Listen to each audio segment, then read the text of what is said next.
Hello and welcome to this Minecraft Redstone tutorial, and this is the contraption we will be making today. Now this is my lovely house. Guess where I keep my most valuable possessions? You might say in the chests, but no. I actually keep my most valuable possessions under the floor. But to get to it you have to activate some redstone. So if we break this barrier, or this banner, we can see that we had a hidden button, and when this button's pressed you can hear a piston and see a piston drags this block back, and what's in there? A hidden chest, but you cannot click on it.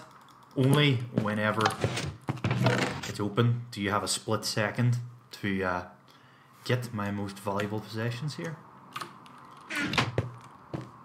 And yes, you can click buttons through banners and you can be very sneaky and hide your button. Works just fine. In order to make redstone contraptions, you have to understand a few things about how redstone works. So I'm going to grab myself a stack of redstone, and if I right click on the ground, you can see I can draw wires. I can draw any kind of shape of wire I want. But for two different wires, always have at least one block of space between them, because if there is no space between them, then they'll start to join up. So I'm going to have three wires. Now these wires are dark red, which means that they are not receiving any power. So how do I power these redstone wires? In real life I would need a battery to generate power, but redstone works a little different from electricity. So I'm going to grab some buttons, I'm going to grab a redstone torch, and I'm going to grab a lever. Let's first look at the redstone torch. If I put a redstone torch just one block away from this wire, you can see that it is now light red, which means this wire has power running through it.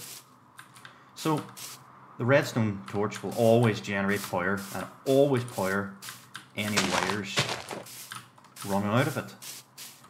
Here you can see this redstone torch is powering this wire, and this wire. But if the wire had a block of space in between the torch, then it's not getting powered, it's dark red. Next, let's look at the button. I'll put this button right beside this bit of wire, and when I press the button, you can see it goes red for a split second. So the button also provides power to the wire, but only momentarily. The last power source we'll look at today is the lever.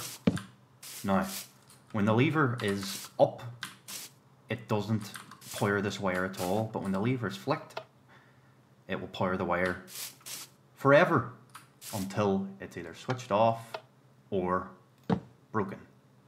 Right now, these power sources, the button and the switch, are powering the wire, which is just one block away from it, on the same height, but they don't have to be on the same height. Say we have wire running up here, just slightly higher up, we can of course power it from a button on the same height as the wire, but we can also put a button on the block that has the redstone on it, and we can also do that with a lever, and it will power the redstone which is on top of it. This does not work with a redstone torch. A redstone torch has to be on the same height. So what can we do with this power coming out of the redstone wire? Well, we can use it to power some special blocks in Minecraft. One is the piston. Another is a sticky piston, and another good one is the redstone lamp. So if I put a redstone lamp at the other end of this wire. So this wire now runs into the redstone lamp, and when I press the button, the lamp comes on. Another special block is the piston, which can actually push a block when it gets power. You see it's pushed this dirt over one. And there's also a sticky piston,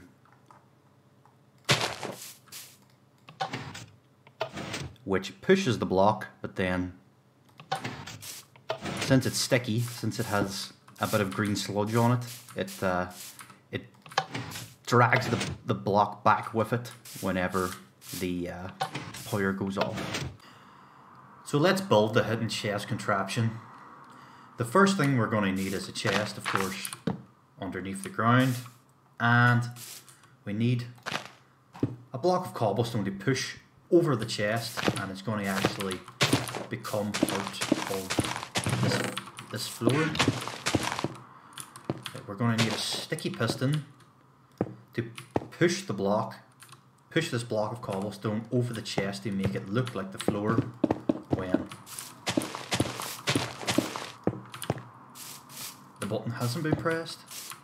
So if I wire this sticky piston to this button, and remember, redstone power can go through one block, so when the button's pressed, this wire goes on and it covers up my chest. Now you may have noticed a problem. This is actually doing the exact opposite of what I want to happen. I actually want this wire on most of the time and only off when the button's pressed, or at the moment it's only on when the button's pressed and off the rest of the time. So how do we get the opposite effect out of this wire? Well, for that we are going to need an inverter.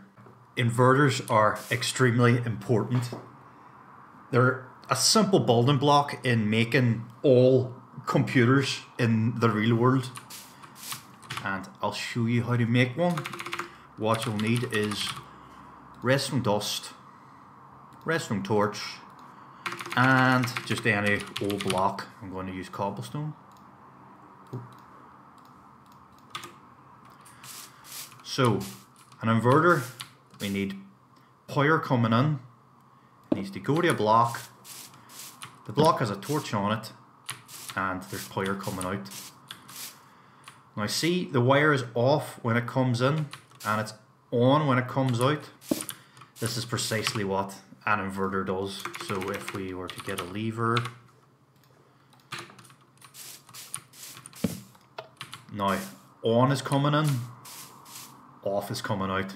So there is a special symbol that people use whenever they mean an inverter on a diagram. So electricians would use this because it's a lot easier to see what's going on with this diagram. Just a triangle with a little small circle at the end. Anytime you see a diagram with this inverter, what it means is make one of these. Wire coming in, a torch, and wire coming out, and that just inverts on, sorry, in this case off to on, and on to off. So if we've seen this, which is 3 inverters in a row, how would we make that? Well, let's make one inverter. So from off to on, and this will run into another inverter, which turns on to off. And then this runs into another inverter, which turns it back on again. But anyway, let's try and fit an inverter somewhere along this wire. Maybe here would be a good place.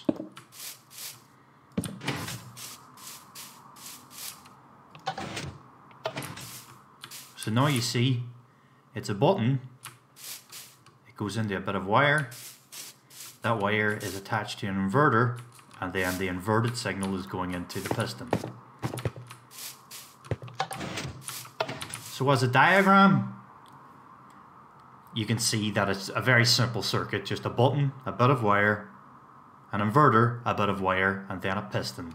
And that is the contraption complete.